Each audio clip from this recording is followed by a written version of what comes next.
ज्ञानेश्वर महाराजांचे जन्मस्थळ असलेल्या पैठण तालुक्यातील आपेगाव येथील संत ज्ञानेश्वर महाराजांची पालखी सोहळा शनिवारी आषाढी वारीसाठी माता पितांसह पंढरपूरकडे मार्गस्थ झाला।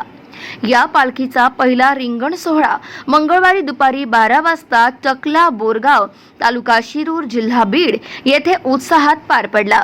हे नयनरम्य दृश्य डोळ्यात साठवताना हजारो वारकऱ्यांनी विठू नामाचा गजर केला। संत ज्ञानेश्वर महाराजांच्या पायी दिंडी सोहळ्यात 3 रिंगण पार पडतात।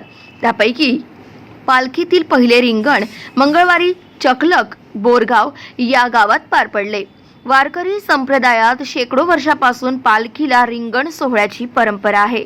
वारी चालून थकलेल्या वारकऱ्यांना या माऊलीच्या अश्वाच्या रिंगण सोहळ्यामुळे ऊर्जा मिळते। गाव माझा न्यूज करिता मनोज परदेशी, पैठण, छत्रपती संभाजीनगर।